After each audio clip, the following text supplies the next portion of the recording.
In today's video, I'm going to teach you how to pay a traffic ticket online in Prince Edward Island.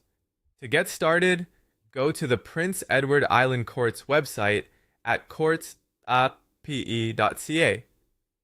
This is the official source for court payment information, so it's the best place to confirm the current payment instructions before you do anything else.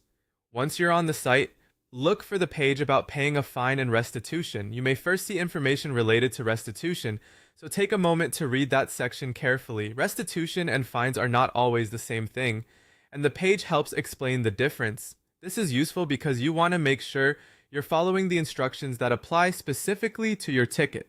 As you continue reading, you'll see a note explaining that if you received a ticket for an infraction under legislation such as the Highway Traffic Act, the Environmental Protection Act, the Trespass Act, the Off-Highway Vehicle Act, the Cannabis Act, or the Liquor Control legislation, the payment instructions for fines are the ones that matter for your situation. In other words, if your traffic ticket falls under one of these types of offenses, you should continue to the fine payment details.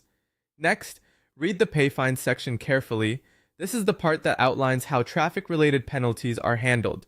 Take your time here because it explains which payment methods are accepted and what information you may need from your ticket. You'll again see confirmation that tickets issued under the listed legislation are treated as fines. So this section applies to common traffic and regulatory offenses.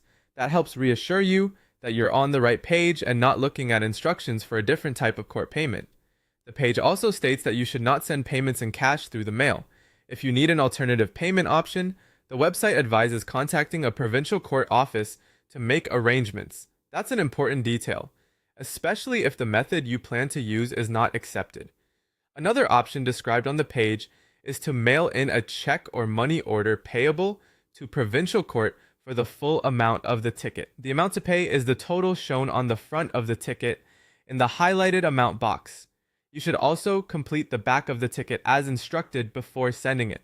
The site also explains that payment can be made by phone. For phone payments, you can contact one of the listed court locations and pay using a valid Visa or MasterCard credit card. Debit cards are not accepted by phone, so keep that in mind before you call. So while many people search for how to pay a traffic ticket online, in Prince Edward Island, the key takeaway from the official court page is to review the fine payment instructions carefully and use one of the approved payment methods listed there.